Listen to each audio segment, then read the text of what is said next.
What is up, guys? You're watching Milltown Reacts, and my name's Brandon. I'm Clara. And I'm Jace. That's all of our names. True. Yeah. Yep. But what's all of our games? Ooh. That's a good question. What game you trying to play? You playing a game with me? Well, that depends. No. What game are we trying to play? What are you doing? What game are we trying to play?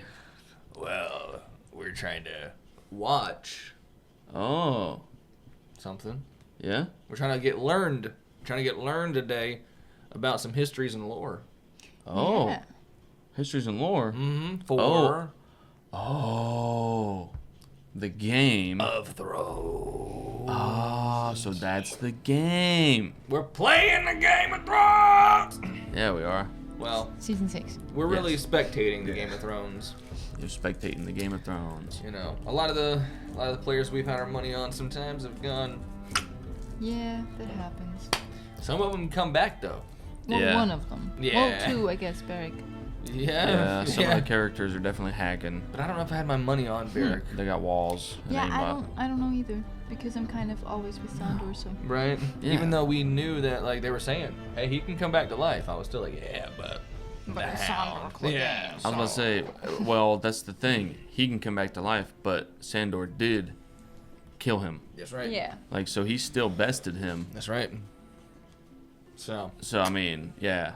Just because he can keep coming back doesn't mean he can beat Sandor. and eventually, you know what? Did Qyburn use the Lord of Light to bring The mountain. the mountain back? Because Maybe. whenever Beric comes back, he says, a little piece of me Is gone is each gone time. every time. So eventually, what if he would be just like the mountain after a certain point of coming back over and over? Like a mindless zombie Maybe, like yeah, that. maybe the mountain was so far gone. Yeah. Mm-hmm. Like, it had been so long, but John was also gone for a while. It could be like also, it could Yeah. then be a thing then of who you are internally as a person. Yes. Well, and the plus What mountain it the brings was you fact- not a back good as. guy. Yeah. Plus the fact that John was stabbed and the mountain was poisoned, too. That's Like, true. the He was stab infected.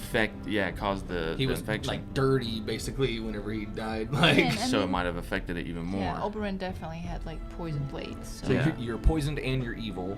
Yeah. So like it could be that the Lord of Light like could have resurrected him as like, well, you're gonna be evil incarnate Yeah, basically. maybe the way rotten. you die, what you've done in your life.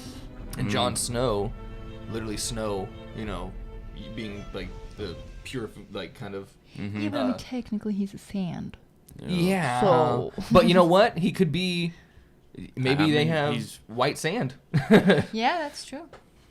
Boom. But you know what though? This was the last 10 episode season. I know.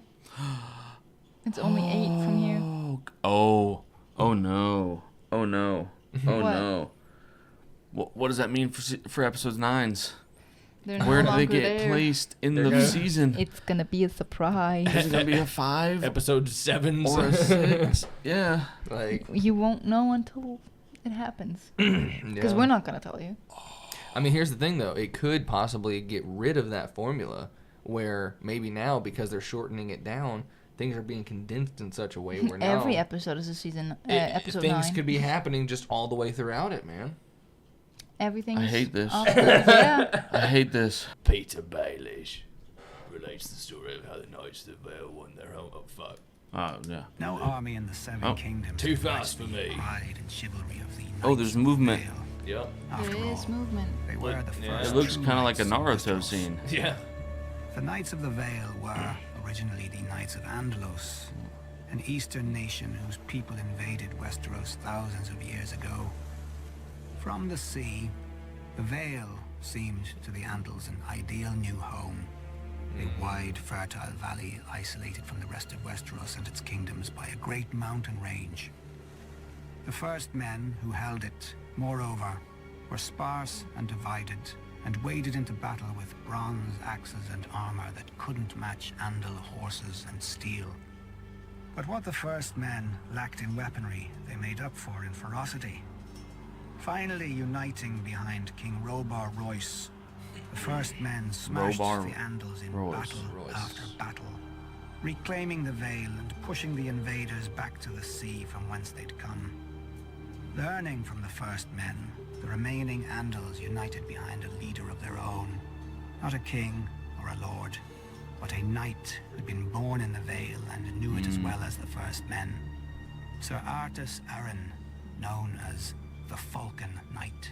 The The Falcon armies Knight. of the first men and the Andals met beneath the giant's lance to decide the fate of the Vale. Sir Artus had many more mounted knights than the first men, who preferred to fight on foot. But the first men had seized the high ground, digging Uh-oh. trenches in front of their We know what ranks and happens lining then. them with sharpened stakes smeared with Always offal have the high and ground. excrement. Mm. 6 times the were just Andal talking knights about that. charged, and 6 times the first men threw them back. But on the 7th, a fearsome Andal warrior broke through the ranks of the first men, and the Andals rushed through the gap. If King Robar had been wiser, he would have retreated and saved his army for another day. Then again, if he'd been wise at all, he'd never have risked his army of foot soldiers against mounted knights in the first place. When King Robar saw the falcon helm of Sir Artus across the That's a field, buff he horse. wagered that the Andals would break if they lost their leader, and rode hard for the Falcon Knight. The singers paint a pretty picture of the battle. The king in flashing bronze armor, the knight in silvered steel. But the duel lasted no longer than a verse of the songs. For King Robar had taken a Valerian sword off a dead Andal lord, and it sheared through Sir Artus' helm much like a bird's wing through the air. Wow. As the Falcon Knight tumbled to earth, King Robar thought he'd won his desperate gamble. Then he heard the trumpets behind him. When he turned, he saw 500 fresh Andal knights pouring down the giant's lance. And the man at its head was also the man at Robar's feet. What? Sir Artus, unique in that age, or indeed any age, esteemed cunning even more than martial strength. He And created had clad one of armor his that knights was in his spare suit of armor, leaving him to die at Robar's hand, while decoy. Sir Artus took his best horsemen up a goat track he knew from childhood. The charge of the Andal Knights broke the last great army of the first men, who Wow. would never again threaten the new Knights of the Vale. Some of the defeated would even join their ranks in the years to come, but many more fled to the mountains, choosing savagery over submission. Ever since, the Knights of the Vale enjoyed an exclusive position in Westeros.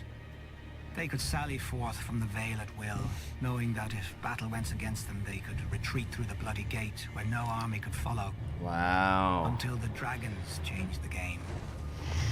When Aegon the Conqueror landed in Westeros, the Queen Regent of the Vale shut the Bloody Gate against the Targaryens and massed the Knights of the Vale behind it to lock it.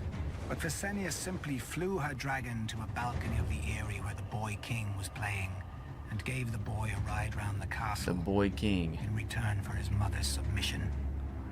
With the conquest, no more could the Knights of the Vale hide Just behind like their Robin. mountains. Yeah. Nor, they soon discovered, did they need to. For thousands of years, Until Peter. the other kingdoms had warred and treated to balance each other's might, whilst the Vale kept to itself. None realized what power the Vale could have until Jon Arryn defied the Iron Throne, refusing to surrender Ned Stark and Robert Baratheon to the Mad King. The North, the Riverlands, and the Stormlands couldn't have beaten the other 3 kingdoms by themselves, but the Knights of the Vale rode with them. Now, the North is freezing, the Riverlands are burnt, the Stormlands are spent, Dorne is distant, the Westerlands are weakened, and the Reach is paralyzed. Of all the great armies in Westeros, only the Knights of the Vale have yet to suffer exhaustion or defeat. The Bloody Gate is opening again. So onto they're fresh. Westeros, and through it passes opportunity. Through the veil. Oh no, an advertisement. Ah. Go ahead and pause, everybody. Yeah. We're sitting at 5 minutes and 41 seconds, and there's Yup.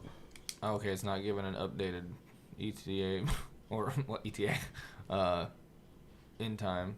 but we're sitting at 5 minutes 41 seconds. Oh yeah. I think Shit. maybe if you click on the timestamp, it could tell you. I'm not sure though. You click on Oh no, on the where it actually shows you Oh, down the there next to the 122. yeah. No, I mean down on the left. Oh, if you you click can- on the little fraction. Yeah, I don't know if you can. Oh no, it doesn't do anything. Oh, Okay. okay. Never mind. 541. Yes. Okay. I think we can do this. We can do this. All right, Yeah. guys, we're gonna be pressing play again in 3, 2, 1. Blam. 3629. The old way. Ew, you're on Greyjoy. All across the Iron Islands, men sit around driftwood fires and drink to the old way. When the Ironborn were feared, wherever the waves were heard. When our strength was in our ships, not our stories. I don't blame them. Drinking to the old way is easier than living it. Our ancestors took to the sea because the Iron Islands is shit without the crops that grow from it. 30 cold, wet rocks off the coast of Westeros, and a dozen more clustered around the lonely light deep in the Sunset Sea. But hard places breed hard men. The first men feared the sea. They had walked to Westeros. And Who even did though they say is fishermen narrating never this one? lost sight of You're shore. on You're on Greyjoy. Greyjoy. Oh, I wish I could have okay. seen the face of the first watchman to see our ships climb over the horizon. He was not the last. No matter how dark the night, or how high the waves, come dawn our prows cut through the morning mist and struck the beaches and riverbanks. Before the sun reached its height, we vanished again into the sea. Our longships filled with gold, food, scared children and sobbing women. For thousands of years, the Ironborn reaped up and down the Sunset Sea, driving the men of the Greenlands far inland, or into walled castles where they paid us tribute. In the depth of winter we feasted, while the men who had planted and harvested crops starved. Their sons worked our mines, and their daughters warmed our beds. The stories claim that the Old Way died with Hearn the Black and his sons at Harrenhal. Our ships and axes were no match for Aegon's dragons, so our ancestors bent their steel into fishhooks and our kingdom into villages, and started telling the red tales around the fire of how we used to be strong, and how one day we would be so again. Generations later, a young boy listening of to Light music. Dalton Greyjoy, the wild young heir to Pike, was rowing at 5 and reeving at 10 in the Basilisk Isles with his uncle. By 14, Dalton had sailed as far as Old Geese, fought in a dozen battles, and claimed 4 soft wives. In his 15th year, he avenged his uncle's death in battle, but he took a dozen wounds and emerged from the fight, drenched head to heel in blood. Euron From that day has a voice somewhat similar to men called Theon's. him Yes. The Red Kraken. And I like that they do like During the same Dance of accent. Dragons, Yes. the Red Kraken picked the side They that look was very fighting similar the too. Lannisters, Oh and yeah. fell Oh my upon the bad. Westerlands while the Lannisters were up at war. Casterly Rock itself proved too strong, once the lady of the castle barred its gates. But the Ironborn burned the Lannister fleet and sacked Lannisport, carrying off gold, grain, and hundreds of women and girls, including Lord Lannister's favorite mistress. and We've all kind his of heard of this bastards. before. The Red Kraken now ruled the Sunset Sea as his forebears had, and his longships again brought the Old Way to the coast of Westeros. Oh, But then okay. the war ended, and the banners on the mainland flag. armies came home. The Iron Throne commanded the Red Kraken to stop grieving, War of ships and right when here. he didn't, a mistress opened his throat as he slept. While his son squabbled, the Lannisters sent their soldiers to the Iron Islands. Thousands of men, women, and children were put to the sword, and scores of villages and hundreds of longships were put to the torch. The They sent them glorious their return regards. to the old way Yeah. had lasted almost 2 years. My brother vowed to return us to the old way as well. He sat on the salt throne and sent our reavers to the shores of Westeros, just as he remembered from the stories he heard as a child. An old way for an old man, But while he listened to the stories, I lived them. It was never the old way to me. It was the only way. Another ad. Autograph? Yeah, sure. It's Bruh. Pat. What do you want in life, Kevin Von Erich? I want to be world heavyweight. I wonder if Alright. I'm able to wait, let me just write this down. 10:13. We're paused again because that ad, guys. We're sitting at 10 minutes and 13 seconds. We're looking at the Summer Sea. Oh yeah. You're on Greyjoy again. I wonder if on Patreon I can just have this up with the sound and the video, Probably. so then Oh, they don't even yeah. have to worry about syncing Yeah. up with us. Okay. Then I'll just have the whole thing playing at the same Okay. time. So we good. Cool.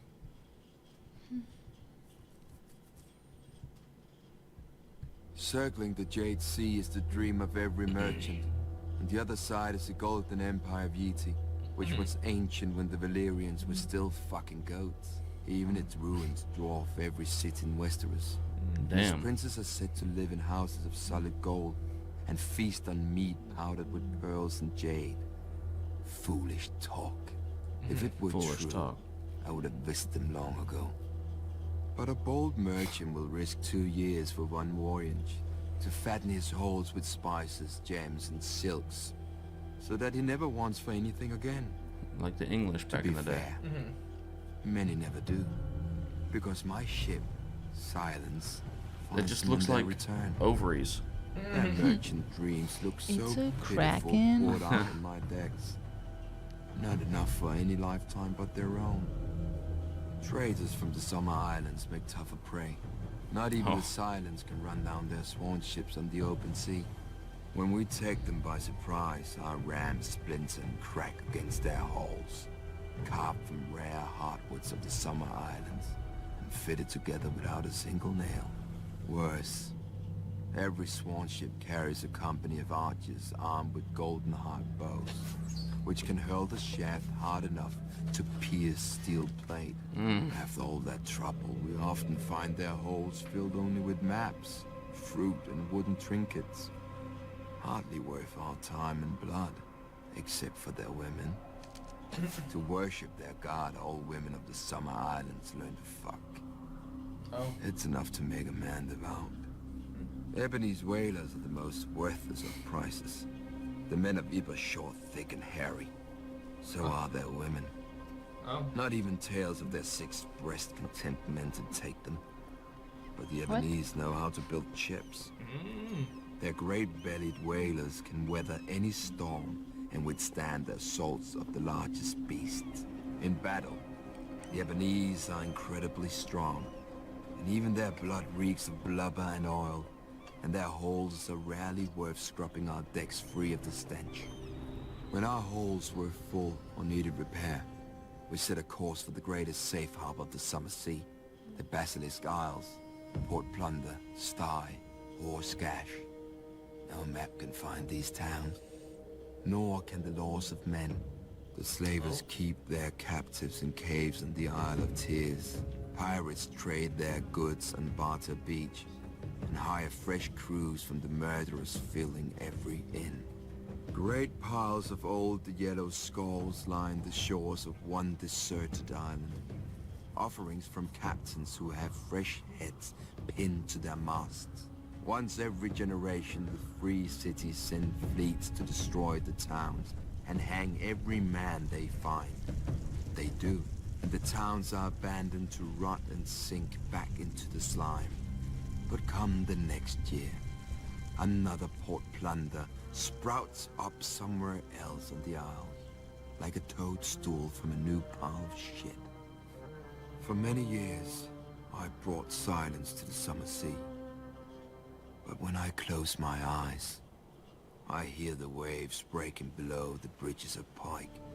I hear the Kingsmouth chanting my brother's name. Merchants paid the gold price, Chanting my buying their brother's name. desires with coin. Reavers paid the iron price, taking what we want from the corpses of the men who had it. But for what I dream, no gold can buy, and no iron can take. I must pay. with fire and blood. Oh. Okay. That's the Targaryen house. I have to figure out who I am. Jessica Jones? Sorry, do we know each other? Yeah. This says the Three-Eyed Raven recounts. I'm just wondering, Bran technically is supposed to be assuming the role of Three-Eyed Raven. Mm-hmm. It'd be kind of cool if it starts and all we hear is Bran's voice. Mm-hmm. But it's probably going to be, The old yeah. Raven. Yeah, he was like an actual, like, bigger named actor, so. Mm-hmm. Like, they were probably, yeah. Yep. Yep. They were probably like, There we go. oh, come on. I was wondering, you sounded so distant. Yeah, I can hear clearly now. The knob's been turned. You sound so distant. Is everything okay? You've just been so distant. Children of the Forest. War did not come to Westeros with men. There he In is. the dawn of days, the children of the forest fought the giants. But neither race sought to destroy the other or lay claim to the continent. They couldn't. The children hunted and fought with dragon-glass arrows and spears, and the giants had only the branches they pulled from trees. Nor could both races fill more than one of the 7 kingdoms of today. Then the southern deserts coughed up a new race, the First Men, who had crossed the narrow sea over the Arm of Dorne. Unlike the children and giants, the First Men lived in huts and villages and farmed the land to eat. And there were so many. As the numbers swelled, men needed ever more fields and timber. Of course, they saw that the great forests could provide both. When they cut into the deep woods, however, they stumbled on a strange sight. A white tree with red leaves and a face staring back at them. At first, they were afraid, but the face never spoke, even when the axe bit into it. The First Men didn't know what a werewood was. They didn't know that a werewood grows forever if left in peace, or that the native children believed their spirits went into it after death. Chop The down children had no trees, man. letters or runes, Actually, there's all of werewood the trees history, in songs Old and Red Wall. prayers, only the trees remembered. Yeah. When the children looked at the cleared fields, they saw not white stumps, but their ancestors now lost forever, with their bones stolen to line the invaders' walls. Driven mad by grief, the children attacked. The First Men had never seen a werewood, but the children had never seen bronze. Fuck. Their dragon-glass arrows glanced off the First Men's That was a shields, jump scare. and their Yeah, armor so it's of just woven bark like- split beneath the First Men's swords. As the war raged, the children resorted to the one advantage they had, the magic of their old gods. Their green seers enlisted dire wolves and snow bears, cave lions and eagles, mammoths and serpents. In return, the First Men cut down and burned every werewood they could find, fearing that the children would spy on them through the faces in the trees. The children became desperate. Their green seers called down the Hammer of Waters to break the Arm of Dorne, destroying the bridge that men crossed into Westeros, and to flood the neck to contain men to the south. But the First Men would not be stopped. Fearing extinction, the children combined their powers for one last spell that would save their people and their land from the invaders. By themselves, the children were too few to resist the onslaught. But if they could turn men's numbers against them. After hundreds of years and untold death and destruction, the wisest heads of the children and the First Men finally prevailed. The children couldn't win this war, and the First Men didn't want to win, fearing the cost of victory. Heroes and rulers on both sides met upon an isle in the God's Eye to form the pact. The children gave up all the lands of Westeros, save for the deep forests, and the First Men swore that they would no longer cut down the werewoods. Thus ended the Dawn Age and began the Age of Heroes. Yet after the dawn must come the night. The great evil that the children unleashed in the war returned centuries later, and only an alliance between the children and men defeated it. Now it comes again, when the children are a shadow of what they were, and men have long forgotten. But the trees remember, and Brandon Stark must learn. Or, as we watched the first men, so we will watch the last. Wow. That's That a was lot cool. of responsibility on Bran. Mm-hmm. Today, What not the- tomorrow, not next week. Today is the day I hope you will donate. Bye. On a fucking history and lore video. Right? The little birds. Varys. Men called me the Spider long before I came to Westeros. Spider. As a young thief in Panthers, I seemed to have 8 hands, each dipped into a stranger's pocket. But the other thieves didn't appreciate my skill, and they had size and strength that I couldn't match. When they discovered why, I was beaten and told that a eunuch boy doesn't belong in the streets, but in the brothels, as any slaver would know. I managed to escape them, and took to sleeping in the sewers by day and prowling the rooftops by night. Barely one step ahead of starvation, much less slavery.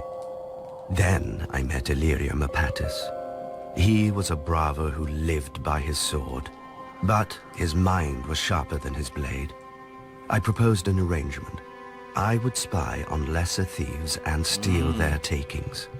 Illyrio would offer help to the thieves' victims, promising to recover their valuables for a fee.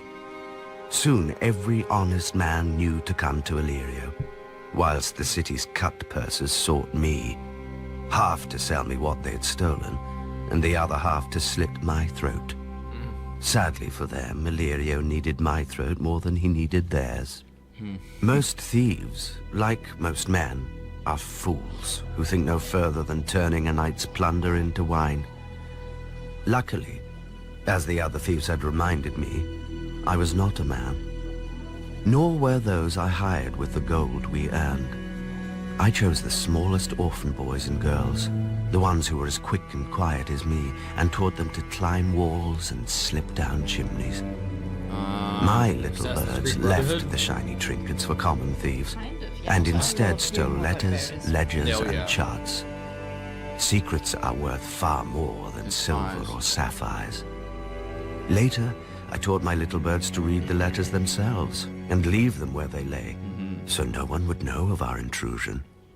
Illyrio and I grew so rich that Illyrio wed a princess of Pentos, whilst whispers of my talents reached the ears of a very anxious king across the narrow sea, who did not trust his son, nor his wife, nor his hand.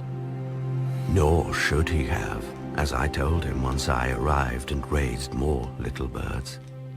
They thought it the most amazing game to discover all the secret tunnels through the Red Keep and listen to all the whispered secrets from within the castle walls. I often wonder what became of my little birds once I left King's Landing. Most likely they returned to Flea Bottom, or worse, grew up. One day I'll hear their song again. Until then, well, the world never lacks for orphans. Little birds sing in the west, and little birds sing in the east. And a harpy flies into a spider's web. God, that was really cool. That was really cool. House Tarly. But he has a really optimistic look on where his little birds might have went. Most houses take wild beasts for their sigils, calling themselves bears, lions, or Randall stags, Tarly. as if a cloth banner could make them so. That isn't the way of House Tarly. Our sigil is the huntsman pulling his bow, and it isn't some idle fancy. As soon as a son of House Tarly can hold a spoon, he gets a bow. As soon as the boy can sit a horse, his father takes him on a hunt. They return with a stag, a buck, a boar, a brace of pheasant, even if it takes days. Even if it takes a week. even if it takes the boy's whole life. Horn Hill is ours, a fitting home for one of the oldest and most honorable families of the Reach. Legend has it that Harlan the Hunter and Herndon of the Horn, two sons of Garth the Greenhand, raised the castle in the Age of Heroes and shared a home and a wife for 100 years. Most of the great houses spout such nonsense about their origins. At least my family doesn't claim some long-lost ancient crown like the rest of them. House Tarly breeds soldiers, not kings. When House Gardner ruled the Reach, we served them well and loyally. When House Gardner died, and Aegon gave the Reach to their stewards, the Tyrells, we served them well and loyally.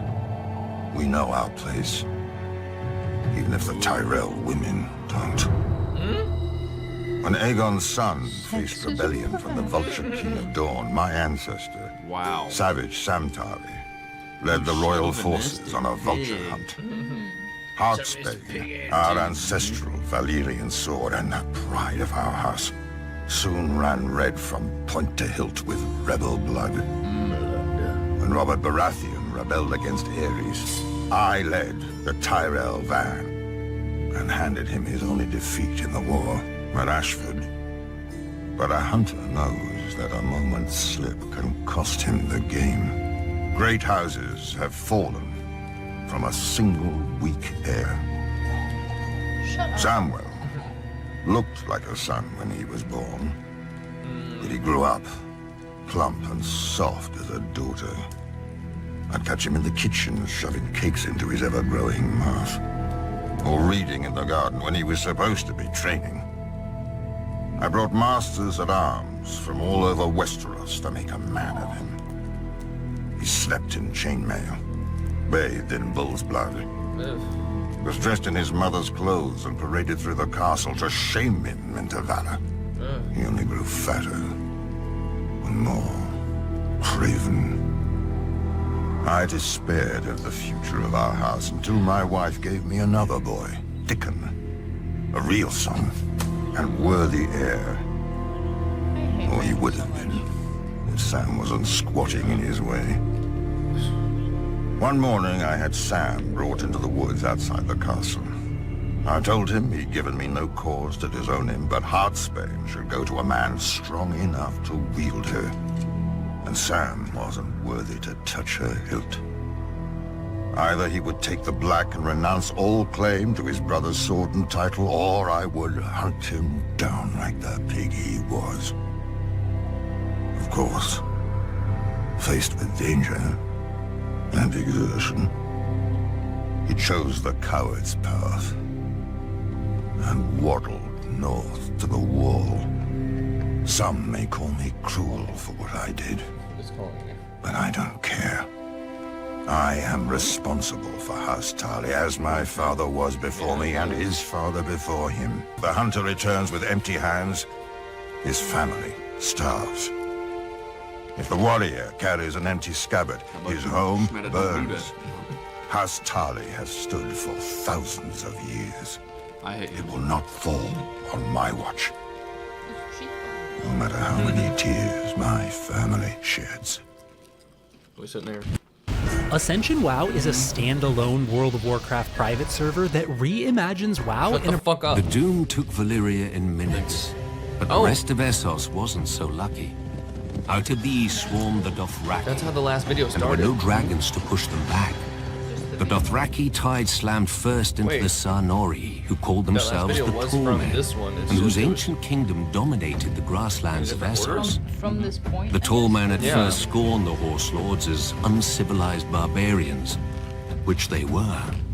But Carl Mengo had united all of them into one Mengo. Khalasar with one aim, Carl to Mengo. trample the world beneath their hooves and take other peoples as their herd. One by one, the cities of the Tallmen were overwhelmed. That's a good drawing. Still, they wouldn't Yes. unite against the Dothraki. Didn't he trade him? Many didn't believe the tales of the rare survivors. It looks like No army could move so fast or strike so quickly. They didn't know that the Dothraki live in the saddle and have such command over their horses that they seem to have 4 legs, not 2. Where most archers fire from foot, the Dothraki fire from horseback. Charging or retreating, it makes no matter, they are just as deadly. But the Dothraki prefer close combat, howling for blood as they ride down their enemies with their araks, and there were so many of them. When Khal Mango's son, Khal Moro, laid waste to the waterfall city of Sathar, renaming it the Place of Wailing Children, the tall men finally realized their peril. Led by a High King, they assembled a great army to break the Khals once and for all, and met the Dothraki on what would ever after be known as the Field of Crows. The four Khals commanded almost 80,000 horsemen between them. The tall men had 100,000 foot soldiers, 10,000 armored riders, 10,000 light horsemen, and 6,000 scythed chariots.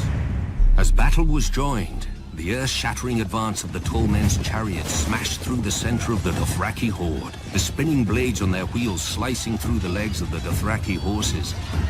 When one Khal went down before them, cut to pieces and trampled, his Khalasar broke and fled. The chariots thundered after the fleeing horsemen, and the High King and his armored riders plunged in after them, followed by their foot soldiers waving their spears and screaming in victory. But it was a trap. The Dothraki were not fleeing, as the tall men realized when the horse lords suddenly turned their horses and unleashed a storm of arrows. Two more Khalasars swept down on the tall men's flanks, but another attacked them from the rear, cutting off their retreat. Completely encircled, the High King and his mighty hosts were destroyed. The tall men had stood for thousands of years. Now the crows feasted on their corpses, as the Dothraki squabbled over their valuables. The common wisdom is that the Dothraki tide finally broke upon the spears of the Unsullied at Quohor, saving Essos from the Horse Lords. In truth, the days when the Dothraki could threaten the entire world had already passed. The great Khalasar forged by Khal Mango had splintered into a dozen hordes after the death of the last great Khal, and the riders had resumed their petty feuds.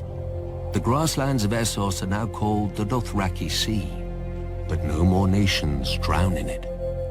Still, the Dothraki priestesses, the Dosh Khalim, prophesied that one day the Dothraki will gather at Vaes Dothrak, their holy capital, and unite once more under the greatest Khal of them all, the stallion who mounts the world. He will lead their people to the ends of the earth and grind all nations to dust beneath them. I knew a Khaleesi who the priestesses said would give birth to this stallion. She didn't. No doubt the Dosh Khalim had made the same prophecy before and will again. World conquest is an alluring dream, but few who dream it ever wake to its reality. Yet could the Dothraki, united behind one great leader, conquer the world? When I first came to Essos, I laughed at the idea.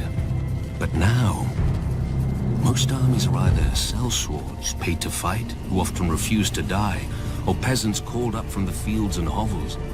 How long would those armies stand against the charge of 100,000 screamers howling for blood? How well would boiled leather jerkins and mailed shirts protect them when the arrows fall like rain?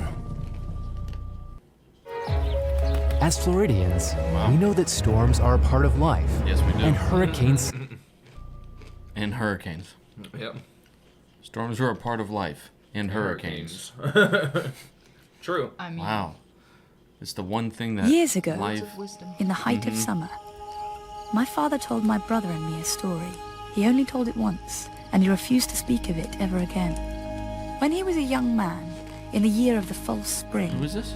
a great southern lord held the largest tourney Westeros had ever seen, in the yes. largest castle Quidditch World Cup. Westeros had ever seen. Oh, yeah. Knights and lords from across the 7 kingdoms made their way, drawn by the spectacle and the size of the champion's purse. Even the king was rumored to be attending, though none had seen him in years. Ours is a small house, and my father had come only to be part of the magnificence, whose like he'd never see again.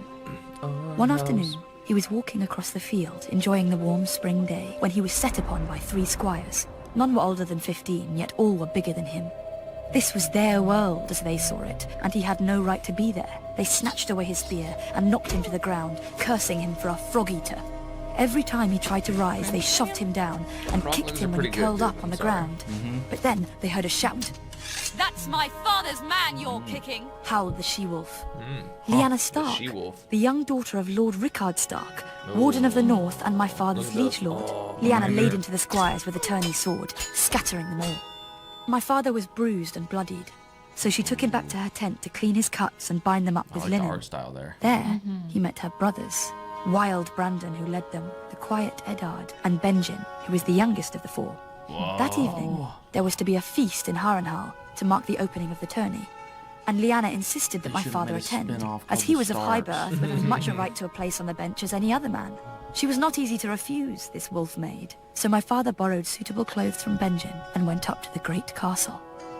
Under Harren's great roof, my father ate and drank with his fellow Northmen. A black brother beseeched the knights to join the Night's Watch, to snickers and smiles. Prince Rhaegar sang a song so sad that it brought tears to Lyanna's eyes. But when Benjen teased her for it, she poured wine over his head. Lord Baratheon drank down a night of skulls and kisses in a wine cup war. My father remembered a beautiful woman with purple eyes, who danced with Sir Barristan Selmy and several others.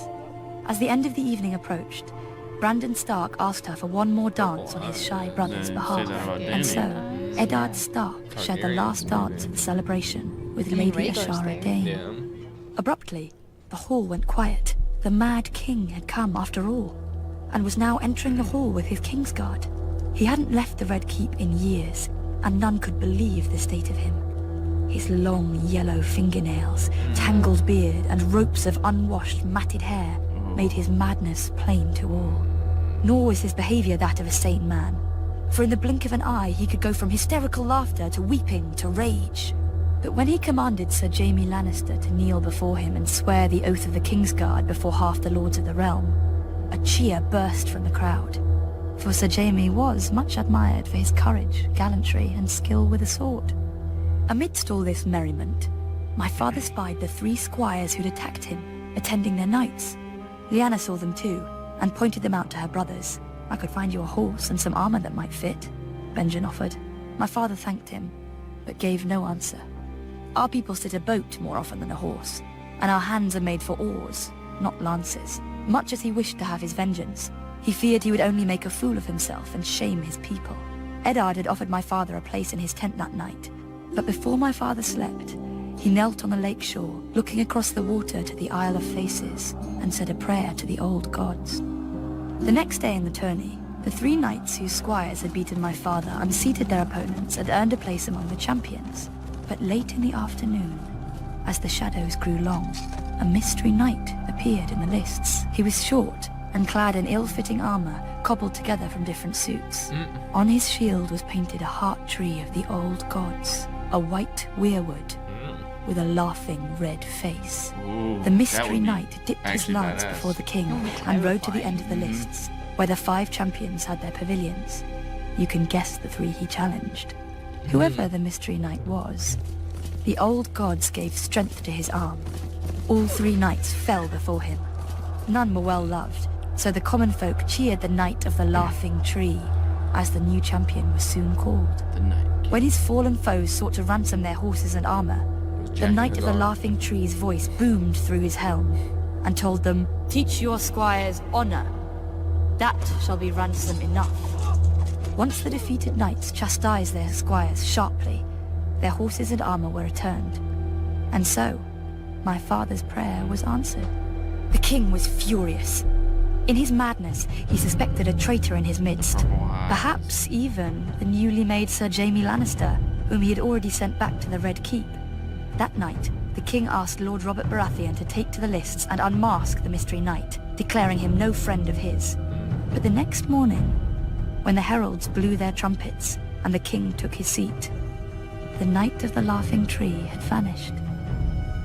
All they ever found was his painted shield, hanging abandoned in a tree. My father's tale ended here. He never spoke more of Harrenhal, Wow. though he must have seen Prince Rhaegar's victory. Yeah. Some whispered that Prince Rhaegar himself had arranged the entire tourney in secret, as a way to gather the great lords and address his father's apparent madness, perhaps even remove him from the Iron Throne. But when I asked my father about this, he only shrugged sadly. What Rhaegar intended, none Ooh. can say. But all know what he did. Oh, no, what he did. This is cool. With so many choices on Booking.com, there are so many Tina Feys I could be. So I hired Body Double. Tina. Tina. Tina. Tina the talking tummy. It's from a movie. King Robert still lived, and Lord Eddard Stark had just survived an ambush by Jaime Lannister in King's Landing. We were the King's men, charged by the King's hand to bring the King's justice to the false knight Gregor Clegane, who was raping and murdering the King's subjects in the Riverlands. To be honest, I cared more about the King's cellars, but I joined Lord Beric for the adventure. And maybe a grateful milkmaid or two. This happened like during Ser Gregor season 2. isn't called the Mountain because of his subtlety, yet he took us by surprise at the Mummers Ford. He'd hidden his men on both banks, and as we crossed, he fell upon us from the front and rear. I saw a single blow from his sword take a man's arm off and kill the horse beneath him. Many of us, though, were simply ridden down and drowned. The survivors spotted my damn red cloak and rallied around me, and we cut our way free. 100 men we'd been that morning. By dark, only 40 were left, and Lord Beric looked to make us 39 before morning. I drew a foot of lance from his chest and poured boiling wine into the hole it left, but I knew there was no hope. When his light failed, I shut his eyes, placed my hands on his cold chest, and mumbled a half-remembered blessing over his body, because he was my commander and my friend, and I didn't know what else to do. Then, I felt his heart thud beneath his breast. His body shuddered as the fire of life rekindled inside it. I used to joke that I became a red priest because the robes hid the wine stains, but the wine itself hid an unbelieving heart. When Beric's eyes opened, so did mine. I fell to my knees and praised the one true God and begged forgiveness for my ways. I don't know if the Lord heard me, but when dawn came, Beric was still alive and stronger than he'd been. He told us that our war hadn't ended at the Mummers Ford, but begun, and that every fallen brother would be avenged. We were so few, though, that all we could do was harry the Lannisters' rear. Wow. Luckily, all they could do was kill Beric. A Lannister mace shattered his helm and skull. A noose snapped his neck after he surrendered himself to save a beekeeper and his wife.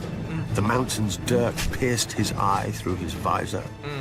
After each time, I stood over his corpse and prayed to the Lord, and the Lord brought him back. Then we heard that Robert was dead, and Lord Eddard too. Cool. Yeah. We'd been sent by the King's hand to deal with outlaws, but now we were the outlaws, and Lord Tywin was the hand of the King. Some wanted to yield, but Beric wouldn't hear of it. We were still King's men, he said, and these were the King's people the lions were savaging. If we could not fight for Robert, we would fight for them, until every man of us was dead. We'd lost the King's banner at the Mummers Ford, but then the countryside was awash with sigils and armies anyway. We became the Brotherhood without banners. Beric led us in battle, and I led us in prayer, and the Lord of Light led us in everything. When the heralds proclaimed the end of the War of the Five Kings, none of us thought of yielding. Our war wasn't over. The generals had gone home, but the soldiers stayed. Either they had no homes to return to, or they'd gotten a taste for other peoples. The Brotherhood was the people's only defense. We became the brothers of murdered siblings, husbands of murdered wives, and fathers of murdered children. Led by a murdered man. Once we sought to bring the King's justice to the realm. Now we bring the Lord's, or at least we try. Wow. The North is the That was oldest really and cool. largest of the Seven Kingdoms, but House Stark has not always held it. When Bran the Builder raised Winterfell and founded our line, we were vassals to the Barrow Kings, who claimed descent from the First King and thus dominion over all the First Men. But See, this is after the the kind long of, like, night, map I'd it was love to our have. house who Right. built the wall and set the Night's Watch to guard the realms of men, whilst our king sat in his barrow. My ancestors eventually revolted, waging what singers call the 1,000 Years' War, to free our lands. Other families joined us, recognizing that the North is a cold and hard land and needed a king who served its people before himself. Finally, the last Barrow King bent the knee and House Stark became the kings of winter. Yet we were kings in name only, for by then the North had fractured into petty kingdoms, and my ancestors would struggle to unite it again for thousands of years. Roderick Stark wrestled an Ironborn lord for Bear Island and granted it to House Mormont when he won. A younger son of our family, Carlon Stark, won his own keep after he put down a rebellion and founded House Karstark, one of the most powerful in the North. When the Manderleys were exiled from the Reach, my ancestors shielded them and gave them a home at the mouth of the White Knife, in return for holding the river against pirates and invaders. Now they're one of the wealthiest houses in the North. I'm not so naive to pretend that the entire North welcomed Stark rule. The last Warg King was slain at Sea Dragon Point along with all his sons and beasts. The last Marsh King died at the hands of King Rickard Stark, and House Reed has held the swamps of the Neck ever since. Houses Greenwood, Towers, Amber, Frost. None survive today as more than names in dusty old books. But my ancestors never wanted to destroy their foes' root and stem. The Umbers of Last Hearth and the Glovers of Deepwood Motte bent the knee and became loyal vassals of House Stark. The Red Kings of House Bolton wore cloaks made from the skins of Stark princes they'd flayed, and one of the Boltons was even known as the Red Arm because he liked to plunge an arm into the bellies of captive Starks and pull out their entrails with his bare hand. The North deserved to be wiped clean of them. Yet my ancestors spared them after their defeat because they believed the North couldn't afford to fight itself any longer. So the Boltons Time soon always proved them right. Especially When with the the Starks, Andals like, swept into like- Westeros, they obliterated all the kingdoms of the First Men except the North. Each of the southern kingdoms fought the invaders on its No own, one does, but the North except the fought as one. Yeah. When the Even Andals then. tried to sail up the White Knife, the Manderleys Ramsay fell on did their ships. instead. I was gonna say, When the Boltons Andals don't tried even to like march an army through the Neck, the Reeds fell on their soldiers. King Theon Stark even sailed his own army to the Andal homeland for vengeance and slew hundreds of Andal warriors.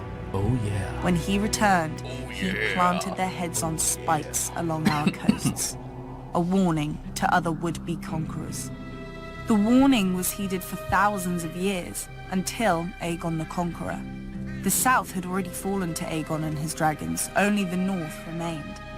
My ancestor, King Torrhen Stark, marched the north down to the Trident and beheld Aegon's army, larger than Torrhen's own by half, and with 3 dragons circling overhead. Many Northern Bannermen wanted to attack anyway, claiming Northern valor would carry the day. Others wanted to fall back to Moat Cailin and make a stand there. But Torrhen had heard how the armies of the Rock and the Reach had burned on the Field of Fire, and had seen the fires still glowing beneath the rubble of Harrenhal. He knelt and laid his ancient crown at Aegon's feet, and rose a king no more but Lord of Winterfell and Warden of the North. Some Northerners still sneer at my ancestor as the king who knelt, forgetting that because of Torrhen they're alive today to sneer. Their ancestors didn't leave their burned bones at the Trident, and their twisted swords didn't fill Aegon's new throne. Now many say that House Stark is dead and gone, and House Bolton holds the North. But the North remembers who united it. The North remembers who defended it, and the North remembers who stole it. Long ago, my ancestors spared the Boltons, trusting their oaths of fealty. I shall correct that mistake. Even the North can forget when there's nothing left to remember.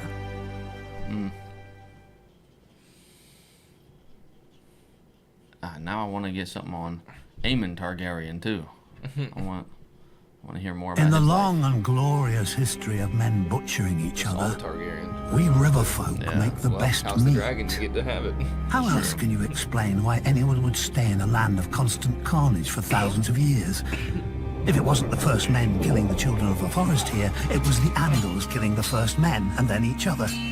Even when the Riverlands finally united behind the kings of House Justman, the unusual silence of peace attracted the Storm Lords, Westermen, and those bloody Arnborn to try and take our grain, gold, and women. The problem is, and has always been, that the Riverlands have no natural defenses. Unlike the North, we don't have the neck to keep invaders waist-deep in muck. Unlike the Vale, we don't have mountains with narrow passes easily defended by stable boys with slings.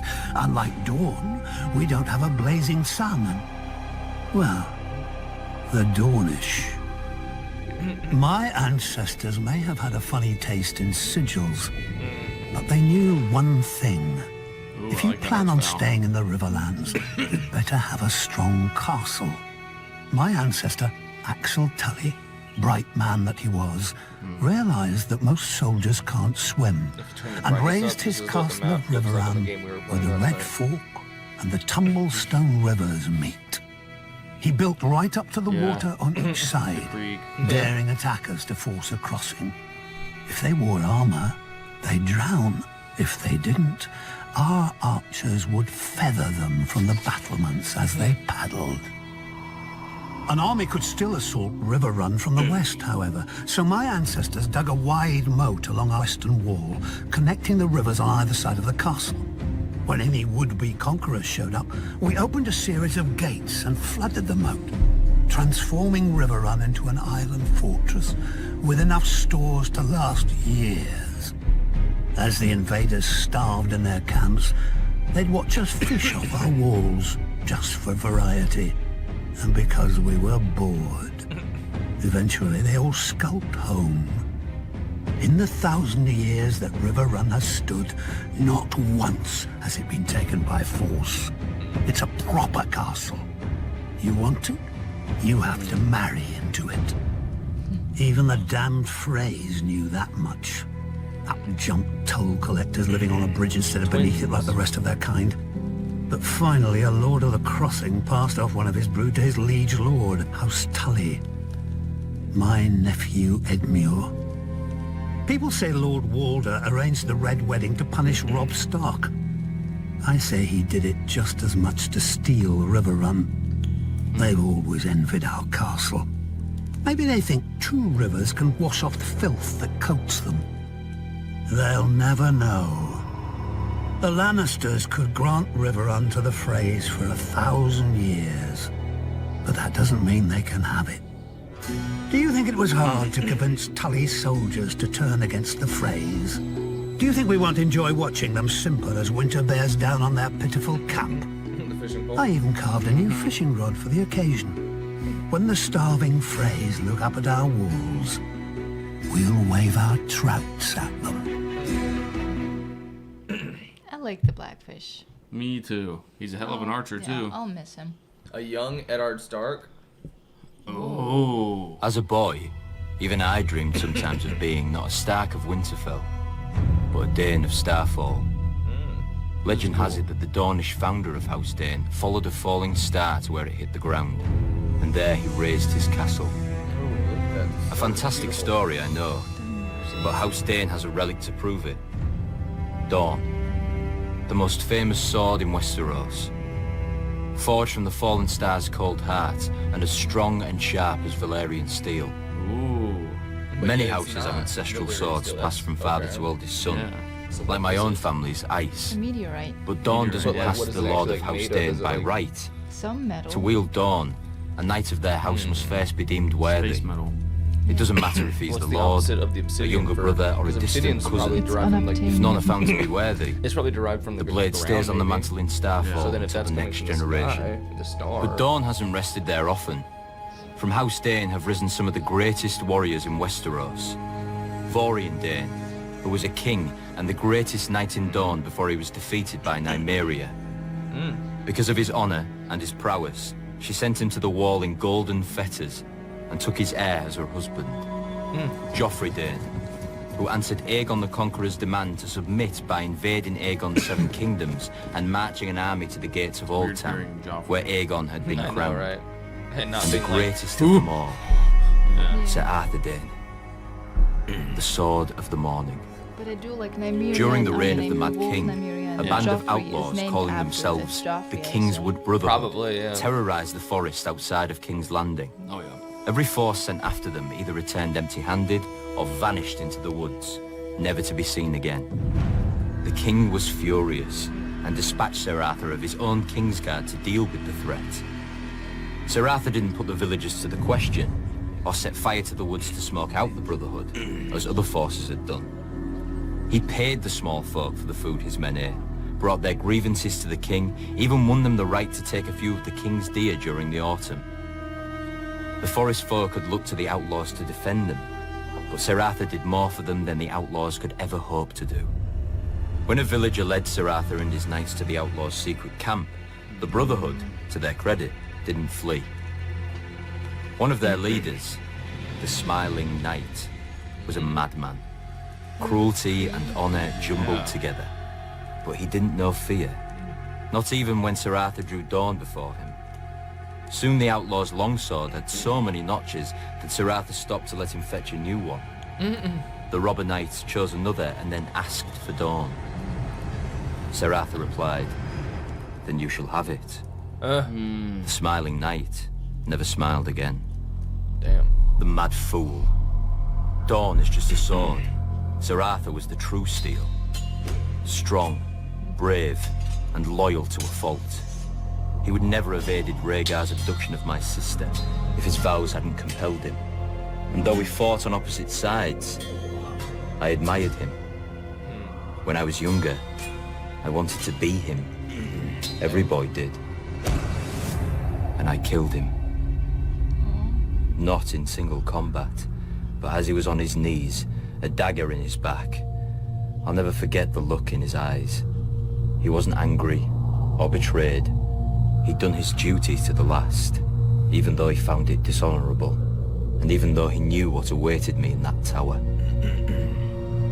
Sir Arthur Dayne died the greatest knight who ever lived. After Robert's coronation, I returned Dawn to Starfall. One day, House Dayne will raise a worthy successor to Sir Arthur. Until then, Dawn gathers dust above the fire, with the dream of every boy in Westeros. That was powerful. Y'all know where Dawn is. Don't jump. This summer, get yourself ready, because summertime is go time at Universal Orlando Resort. Universal's just all-new uploaded on Mega our Movie channel. Parade and the new Dawn nighttime of the Planet of the Apes. sensational symphonic spectacular. Check out a special of the offer Dead? just for Florida residents at universalorlando.com. Shut up. The War of the Nine-Penny Kings, they called it. But I never saw a king or earned a penny.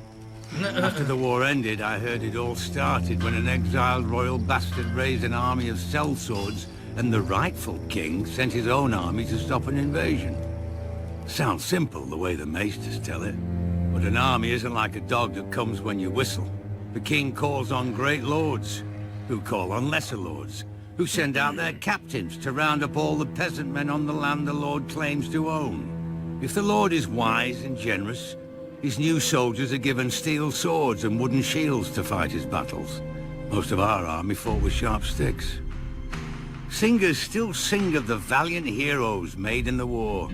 Sir Brynden Tully, the Blackfish, Sir Tywin Lannister, and Prince Aerys Targaryen, Sir Barristan Selmy, the Bold, who slew the bastard Pretender and ended the war at a stroke. But the king whose crown we were defending never came. He mattered too much, I suppose. His hand commanded the crown's armies and died valiantly in his son's arms. Or so the singers say. I never saw that either. I did see the soldiers when they came to our village. They declared I was too young to fight, but my brothers and friends were all going and I wouldn't be left behind. My oldest brother said I could be his squire, though he wasn't a knight, just a potboy armed with a stolen kitchen knife. He'd never need it. I saw him collapse on the march from fever, along with many from our village. I saw our shoes fall apart on the road, our clothes rot off our bodies, and half of us shitting our beds from the sickness and fear. And then we got to the war. In the stepstones, I saw a mace cave in my last brother's head. I saw the lord who led us there cut down, and some other lords shout that we were his now. One day I looked around and realized all my friends and kin were gone. I was fighting beside strangers under a banner I'd never seen. Didn't know where I was or how to get home. When a lord rode up shouting at us to form ranks with our scythes and hoes, I couldn't remember which side I was on. Then the knights came down on us, faceless men, all in steel, and the thunder of their charge filled the world. I closed my eyes. Years later, after the war had faded into songs, I opened them again and saw what I had done and what I had become in the war and since. I went looking for a way back home. I know I'll never reach it, but that doesn't mean I don't need a guide. That was cool. Dothrak. There's Dothrak. Between the free cities and the bones, between the shivering sea and Slaver's Bay, spreads the Dothraki Sea. Named not for its waters, but for how freely its conquerors roam upon it. A traveler on the Dothraki Sea will find few villages and no farms, because the Dothraki view it as a sin to cut into their Mother Earth with plows and shovels. And the Dothraki know only one punishment. The closest the Dothraki approach to civilization is Vaes Dothrak. Though to outsiders it doesn't look like a city. There are no walls, because the Dothraki believe only cowards hide behind them, instead of facing an enemy blade in hand. But the Dothraki couldn't do that here either. Within the bounds of the city, no one, not even the mightiest Khal, may carry a blade, by order of the priestesses of the Dosh Khaleen. Not that any enemy would be foolish enough to attack the sacred city of the Dothraki in the first place. Two giant bronze stallions rear over the entrance to the city, their hooves meeting in the air to form an arch, the famous Horse Gate. Through it is the God's Way, but the Dothraki drag the sacred idols of the cities and peoples they've broken. Along one side, stone gods look down on you from cracked thrones with chipped and stained faces. That's really cool. Their names lost to time. Across the road, monsters watch you pass. Black iron dragons with jewels for eyes, roaring griffins, manticores with barbed tails poised to strike, and other terrible beasts from every corner of Essos. But there is nothing to fear. If these gods and devils had any power, they would never have ended here. Not all foreign gods in Vaes Dothrak are broken. In the famous eastern and western markets, merchants worship their god of trade with the sufferance of the Dothraki, who themselves don't understand buying and selling. The western market is a great square of beaten earth filled with animal pens, drinking halls, and a maze of stalls and crooked aisles. Even goods from Westeros find their way here, though the merchants who sell them wouldn't know a Lannister from a Frey. The Eastern Market is fittingly a stranger place. The elders of the Dosh Khaleen view it with suspicion, and most Dothraki stay away. They aren't wrong. The great elephants, the basilisks in silver cages, and the striped black and white horses of the Diogus Nai are harmless enough. But I can see how the elders wouldn't want their younger members to see the warrior maids of Hir Kun, who wear iron rings in their nipples and rubies in their cheeks.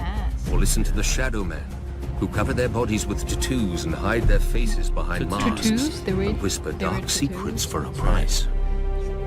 This is all of Vaes Dothrak that foreigners ever know. For only Dothraki are permitted into the inner city, where the Dosh Khaleen live out their lives.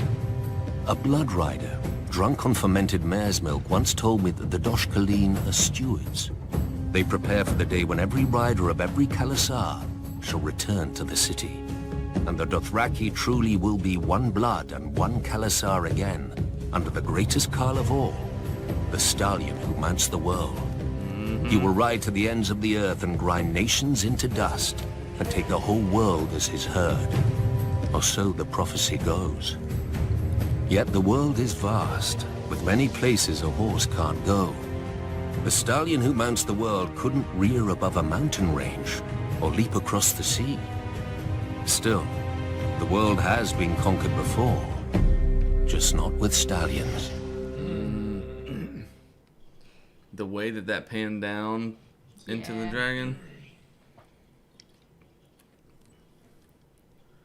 Kingslayer, a word every man and woman in Westeros spits at me, though many can't even name the king I slayed. I understand. To them, I'm a symbol of everything they'll never have and a warning that'll never apply, so they can loathe me from the safety of their small lives. The Prince Because when a dog goes mad, we put it down. Why not a king? Huh? I was never supposed to be on the It's King's Prince Guard. Charming here in Oh, the fucking like. as a boy, I dreamed of the White Cloak like all boys, but I was heir to Tywin Lannister, Hand of the King. If he forbade the tides, the waves would cease. I keep Then I hearing was Reigns of 15, Castamere in the and my background. father was congratulating me on my new knighthood in the Red Keep. I wonder if that was the last time he was proud of me. That night, there was a knock on my door, and I opened it to find my sister Cersei disguised as a simple serving girl. I hadn't seen her since my father had taken her to court when she was 12. She had grown up, as had Didn't know I. that. She told me that my father Yeah, planned that to they marry me have off to been Lysa separated Tully, but she could arrange for the king to raise me to the King's Guard so I could stay in the city with her. All I had to do was agree.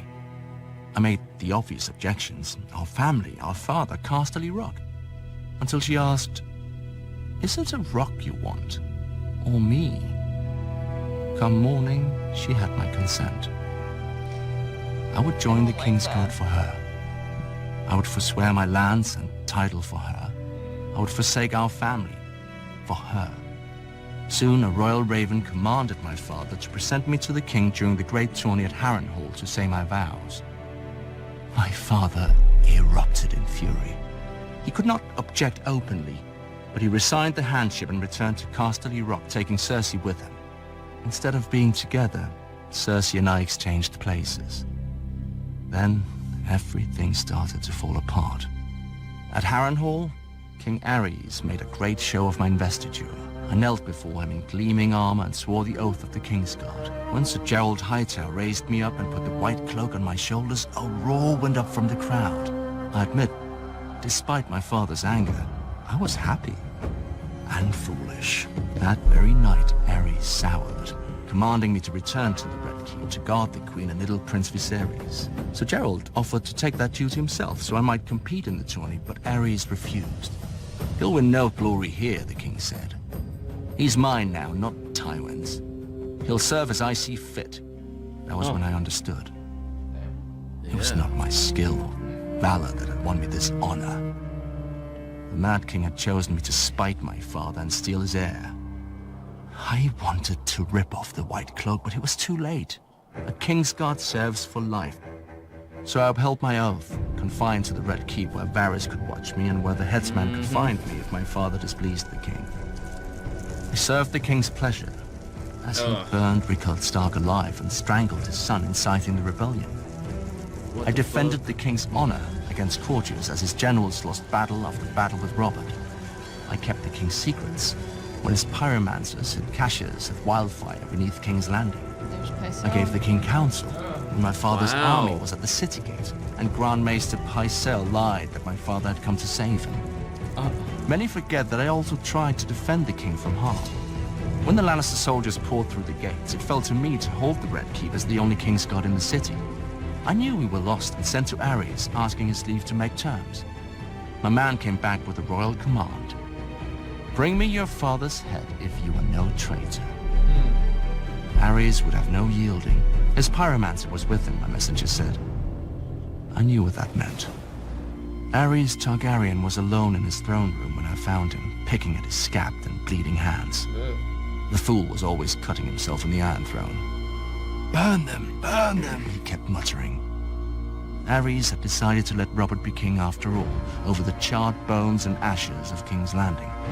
He must have thought his pyromancer was near enough to obey him, but I'd killed him a few minutes before in the courtyard. King of the As I Ashes. approached the throne, sanity flashed behind the king's eyes for a moment, just long enough to read the look in mine.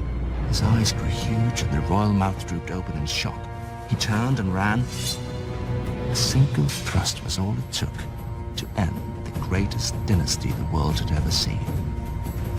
Beneath the empty eyes of the dead dragons on the walls, the last Dragon King squealed like a pig and shat himself. Jesus. So easy, I thought. A king should die harder than this.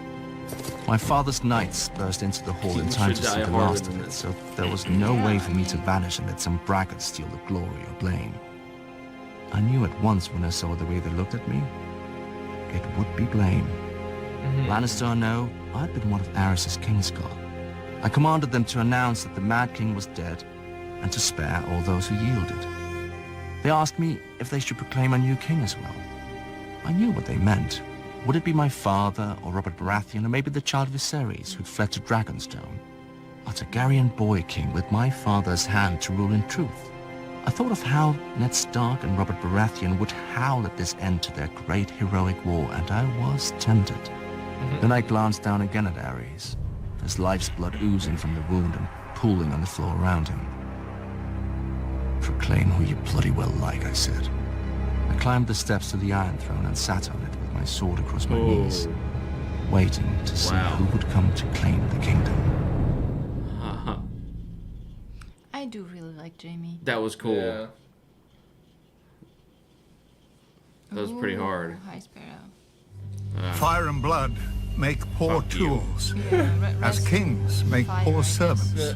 Rest in ashes. House Targaryen called Dust to themselves dust. dragons long after the last beast died. Ashes to ashes, we all fall Perhaps down. it's only fitting that even their humility was monstrous. Men worshipped on Visenya's hill thousands of years before Visenya came and Baelor raised the sanctum that bears his name.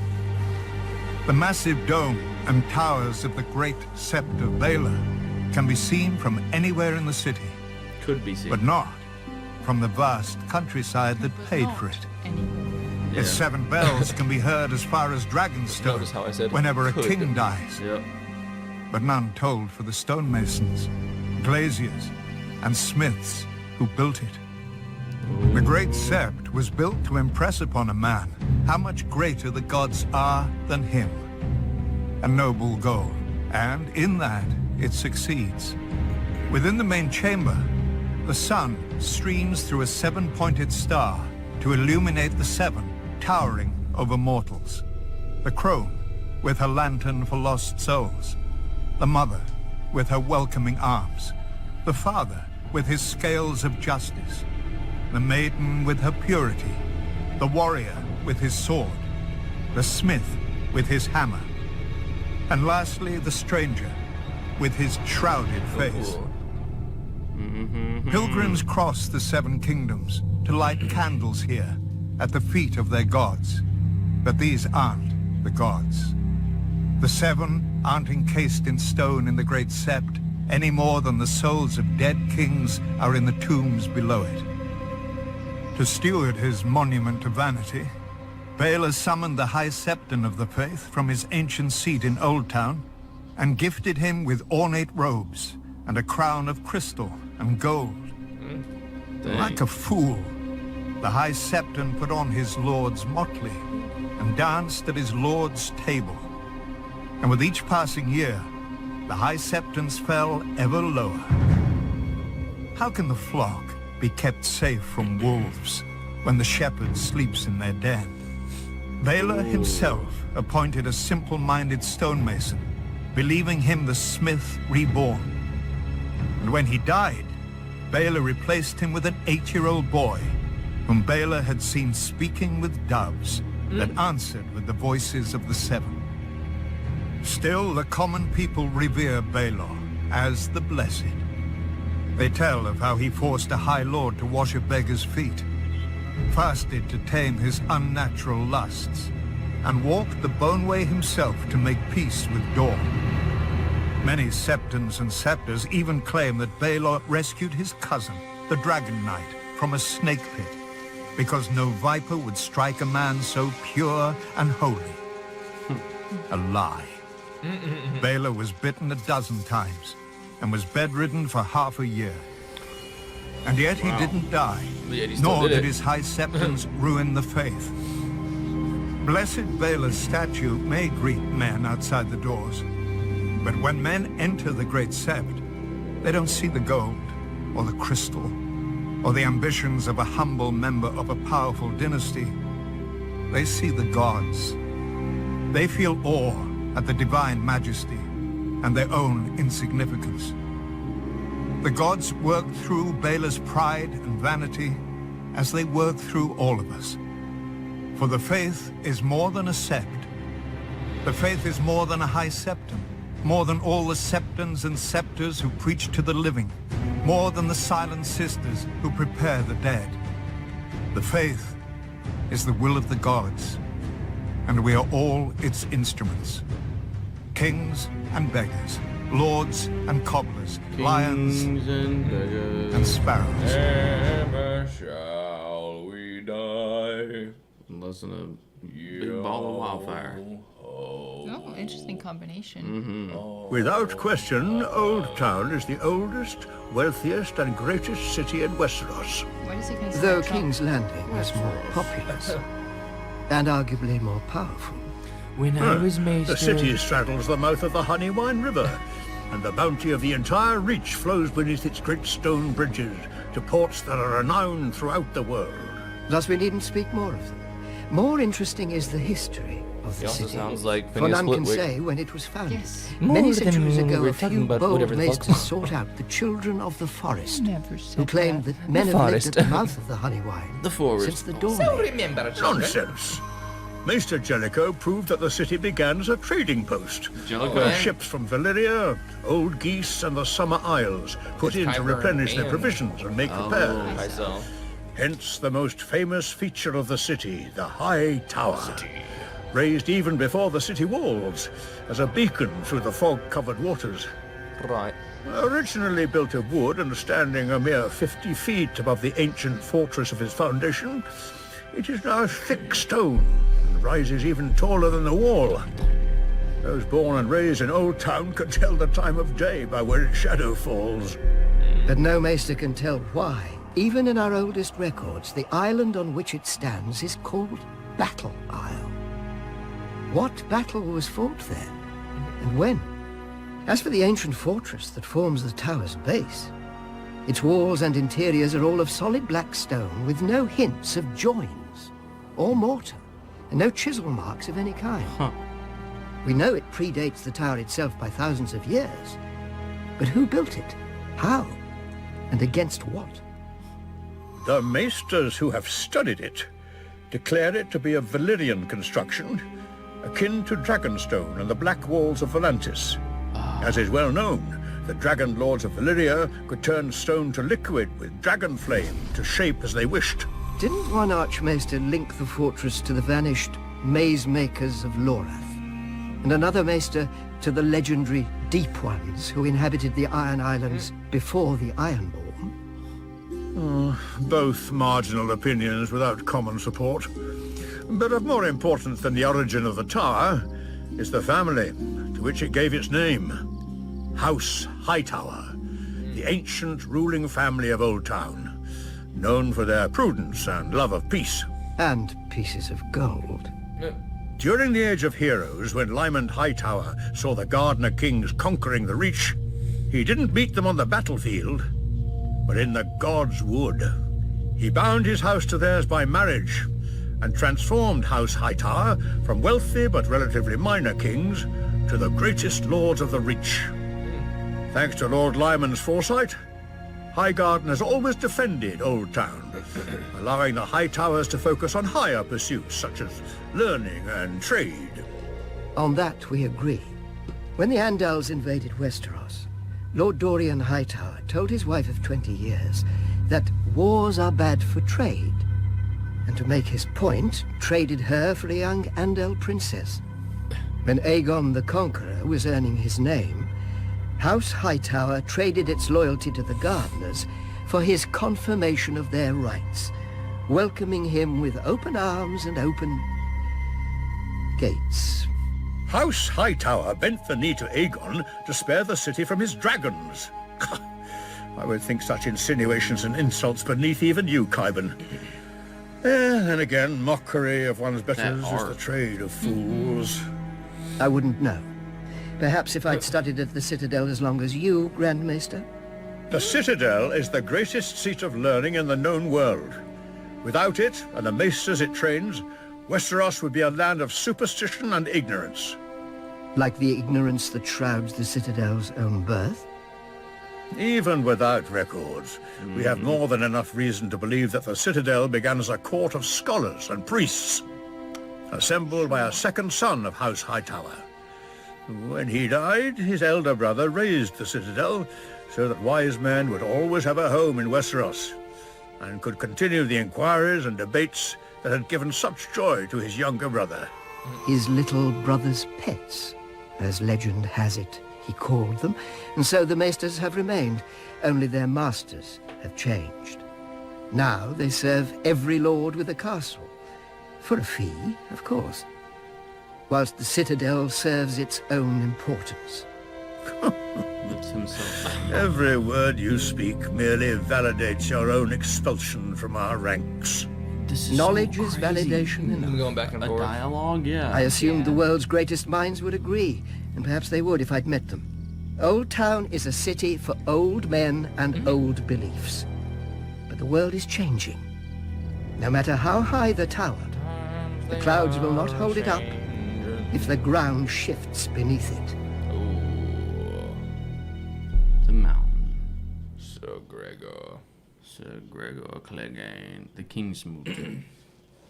Euron Greyjoy. Man, he's the only one to have 2 now, huh? Westeros has 7 kingdoms. You get 2 Oh, back yes. to back. But the Iron Islands have hundreds. Tell me that Every doesn't look like ship a on the warrior. waves is a kingdom, and every captain on his deck is a king. Mainlanders will bow to a man whose only claim is dropping out of the right cunt. But the Ironborn spend their lives at sea. We know that if a captain is weak, his men drown. If he's foolish, his men drown. Awesome. But if he's strong, his men carve their names into the world with blood, steel, and song. Any man with a ship may claim the Salt Throne, but the rest of the Ironborn have to give it to him in the Kingsmoot. Our priest claimed the first king of the Iron Islands was the Grey King, who ruled over the sea itself in the dawn of days. He took a mermaid to wife and stole fire from the storm god, and carved the first ship from a demon tree that fed on human flesh. When he died, his 100 sons slaughtered each other until only 16 remained.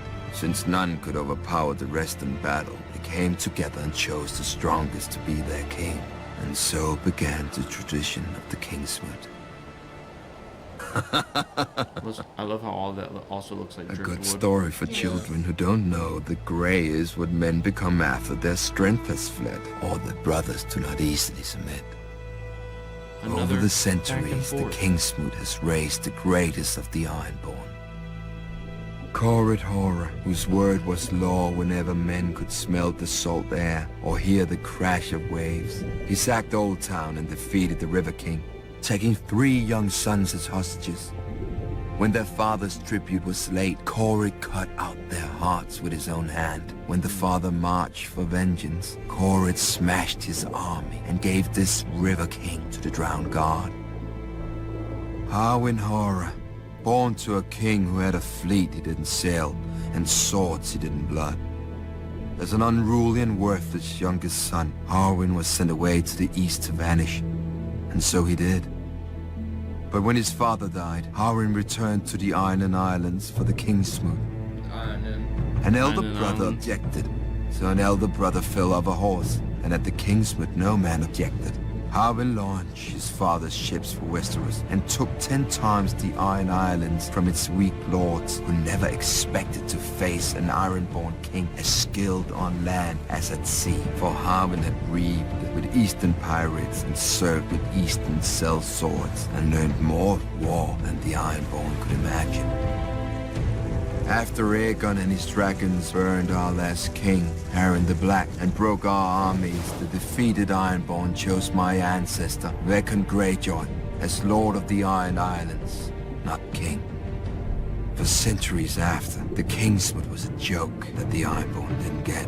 When a Lord Greyjoy died, the captains would meet and choose his eldest son to succeed him. Of course, they argued over it just long enough to show they weren't now like the very mainlanders they despised. Once more, we have a true king, my own brother Balon, who had the balls to seize the Driftwood crown, but not the brains to hold it. Wow. He is the first king the Iron Islands have had in centuries, and the fool would be the last. The Kingsmoot once chose him over me. They will not have that choice next time. Oh, okay. Well, Wow. That's it. That Oh, is- God, no.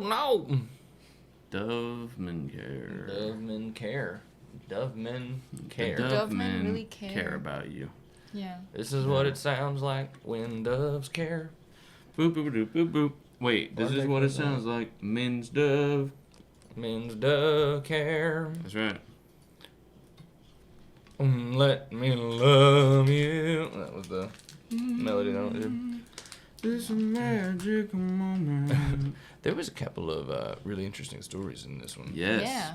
And the animation and stuff. Yeah. So the good. drawings, yeah. It's getting better, better, and better, and better. Better. And better. But hearing Eddard talk about Arthur Dane and like how much he looked up to him. Yes. And then literally killing his childhood hero. Yeah. And I also like the parallel of him saying every boy growing up wanted to be him. Mm-hmm. And then Jaime saying every boy growing up wanted to be a Kingsguard. Yeah. That Like the actually two is really different cool. like perspectives of it, like like if you grew up like that, privileged, every Yeah. You would boy have. dreamed of this. But if you grew up this with this way, you're like, well, everyone I knew dreamed of this. Mm-hmm. Yeah. I That's like crazy. that. Well, it's like because Me too. Because I mean, Dane was a knight. It's just he like to find a specific one to be like he is like the quintessential knight, like to aspire to be. Oh, yeah. Whereas Jaime's worried more about the position. And the image. Like Yeah. Kingsguards are like the, ooh, it's the Kingsguard. They were Yeah. white and gold and wow, Yeah. they're so cool. Exactly. Yeah, but then also seeing Cersei was always the one who kind of like tried to pull the strings and he kind of just went along with it. Mm-hmm. Yeah. Yeah. It's interesting. I mean, whenever they were talking about them being separated and then her being disguised as like a commoner or whatever, A servant girl. Yeah. It was reminding me that in the books apparently it talks about how that was like a normal, like a thing that was happening regularly at one point where Cersei was constantly having to sneak out and dress like that, and it is just kind of interesting where like they were trying to draw a connection where they said in like the first season she talks about how she actually had another son that died whenever like as a baby. Yeah, the first one who had black hair, who was probably Robert's. Wow. The actual like true Robert's firstborn. Yeah, the true heir. Who died pretty much immediately. Yeah. But like, basically like, oh god, how? There's a whole video about it. I just have to like show it to you at some point. But like, it's really cool how they start like drawing like parallels, and then how the show actually still kind of echoes it as well without actually showing the legitimate like source material itself. But because then they'll do stuff where they bring it up in the lore, and you're like, oh wow, yeah, the show doesn't have like a continuity plot to that thing, but oh yeah. But I mean, you were talking about earlier out in the garage about how it's a surprise to you how many people in the book are still alive. Yeah. Compared to like where we are in the show right now. Yeah, I really need to read the books because I'm interested. Oh, dude, it is like game-changing levels of like the stuff that George could be doing right now in Winds of Winter. Is insane because I want to say it so bad, but I can't.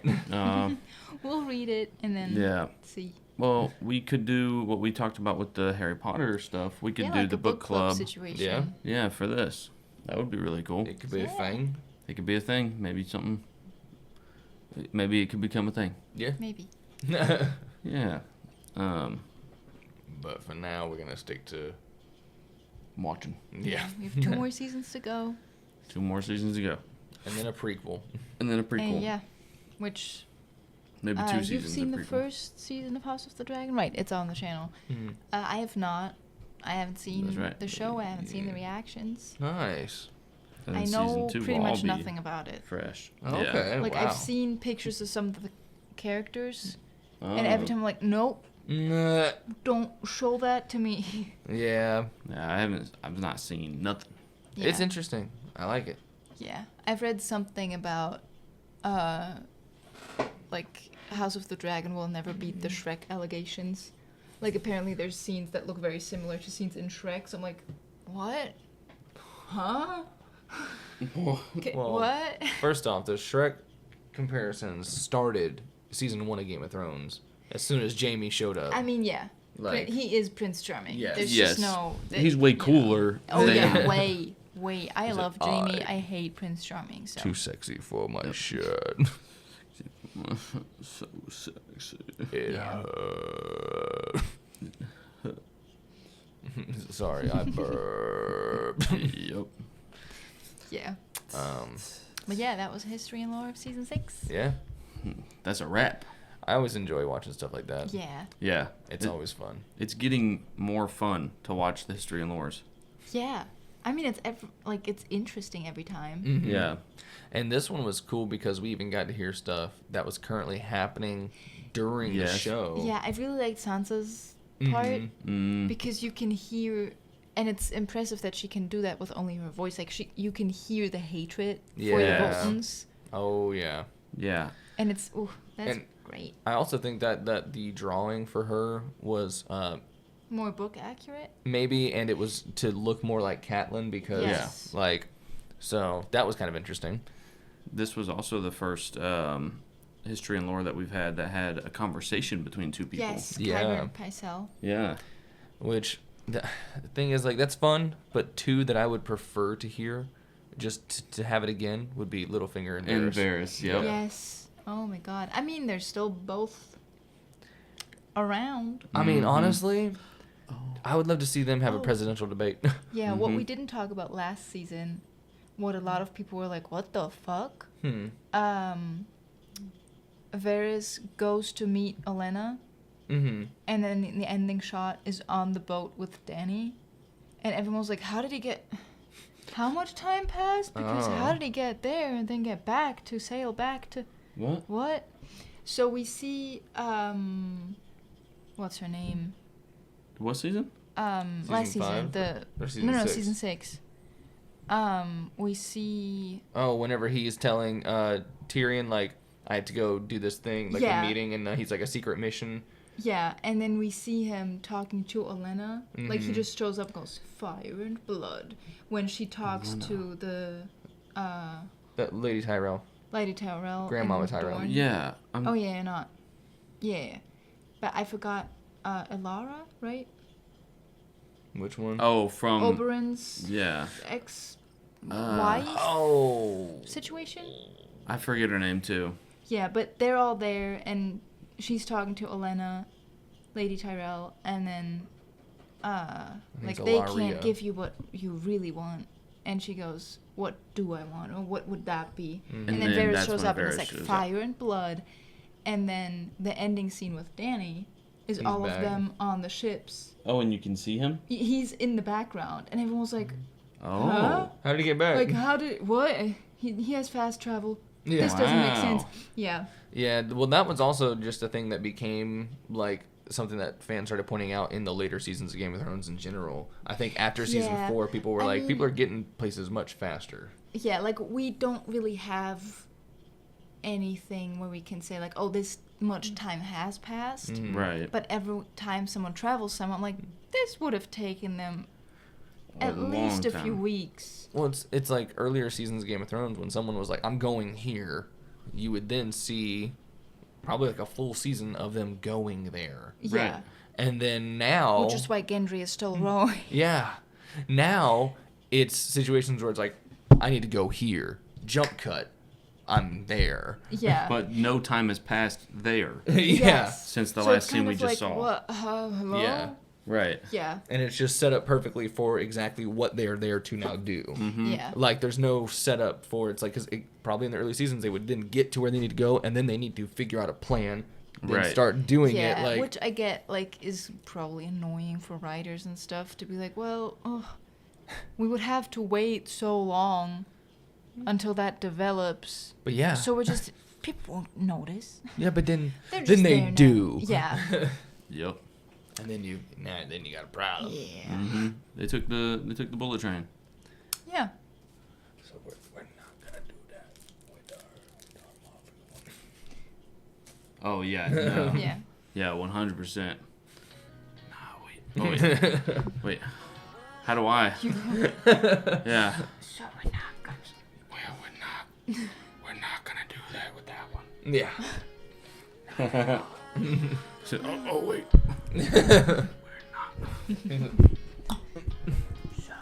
Yeah. Yeah, but I think we're done. Yeah. Yeah, I think so. I think now we can hop into something else. Yeah. We love you. Yes, we do. We'll see you for the next history and lore, the last history and lore.